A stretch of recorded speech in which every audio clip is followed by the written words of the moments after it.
तो जो भी मंत्र होते हैं वो सारे के सारे मंत्रों को हमको बोलना ही होता है, क्योंकि कई घरों के अंदर हमने देखा है वो मंत्र जाप लगा देते हैं, ओम भूर्भुवः स्वः, वो दिन भर बजता रहता है। क्या वो चीज़ सही है या फिर खुद ही करना चाहिए? देखिए, अगर मैं ओम भूर्भुवः वाले मंत्र की बात करूँ, that is a very very powerful मंत्र, और इसका जो सही इफेक्ट्स अगर आपको लाइफ में चाहिए ना, इसको मेंटल जाप करें इफ पॉसिबल। जैसे हम खेचरी मुद्रा हम नॉर्मल लोग नहीं कर सकते, संत लोग करते हैं, अपनी टंग को रोल करके और एक जगह लगाकर किया जाता है। बट नॉर्मल इंसान कैसे कर सकता है मेंटल मंत्र जाप ऑफ गायत्री मंत्र? आपने अपनी टंग को टिप ऑफ द टीथ जो ऊपर है वहाँ लगाना है, उससे आपकी टंग मूव नहीं होगी, मेंटल जाप शुरू हो जाएगा, और आपने माइंड में ओम भूर्भुवः स्वः बिल्कुल सही उच्चारण करके इसको बोलना है। मैंने अपनी लाइफ में बहुत सारे चेंजेस इस मंत्र के द्वारा ही देखे हैं। मतलब बोला जाता है ना कि गर्ल्स को चैन नहीं करना चाहिए, बट आई विल से कि मेरी लाइफ में जो भी हो रहा है, मेरा लाइफ पर्पस, सब चीज़ मुझे इस मंत्र से मिला है। और बात करते हैं, जैसे आप और मंत्रस की बात कर रहे हैं, तो आप सुन सकते हैं, उससे डेफिनेटली आपकी घर की वाइब्रेशंस चेंज होगी, बिकॉज साउंड एनर्जी यूज करके आप अपनी वाइब्रेशंस घर की एनहांस कर रहे हो। लेकिन मैं आपको बोलूँगी आप चैन कीजिए, खुद एफर्ट्स कीजिए, सो दैट वो वाइब्रेशंस आपके अंदर अच्छे से आ जाएं। ठीक है। क्योंकि सुनने से समटाइम्स हम अवेयर नहीं रहते हैं, हम उसको ध्यान से भी नहीं सुनते हैं, लेकिन जब आप जाप करते हो ना, तो एक सिंगल पॉइंटेडनेस, जिसे हम बोलते हैं कॉन्सेंट्रेशन, जब आप करते हैं ना, तो ही आपको मंत्र का फुल, मतलब जिसे मैं बोलती हूँ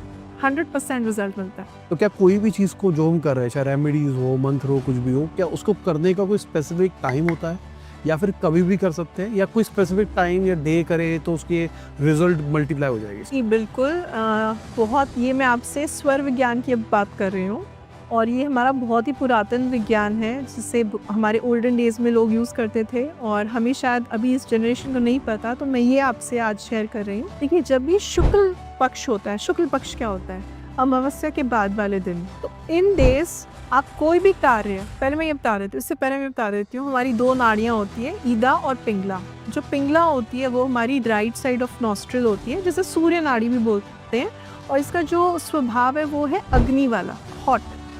और जो दूसरी नाड़ी है ईदा, उसका जो स्वभाव होता है वो मून, उसे मून नाड़ी भी बोला जाता है, उसका स्वभाव होता है ठंडा। अब शुक्ल पक्ष में, शुक्ल पक्ष इज आफ्टर अमावस्या, और डेज आप नोट कर लीजिए, मंडे, वेडनेसडे, थर्सडेज और फ्राइडेज।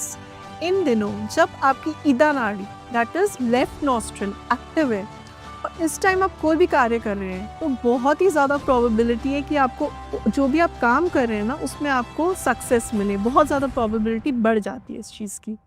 सिमिलरली कृष्ण पक्ष जब चल रहा है, पूर्णमासी के बाद वाले दिन, और अब दिन नोट कर लीजिए, संडे, सैटरडे और ट्यूसडे। अब इस टाइम आप कोई भी काम कर रहे हैं ना, और आपकी पिंगला नाड़ी चल रही है, विच इज राइट नॉस्ट्रिल, आप ऐसे चेक कर सकते हैं कौन सी नॉस्ट्रिल एक्टिव है, और इस टाइम पर आप जो भी कार्य कर रहे हैं ना, उसमें सक्सेस मिलने के चांसेस बहुत ज़्यादा बढ़ जाते हैं। ऐसे आप कर सकते हैं।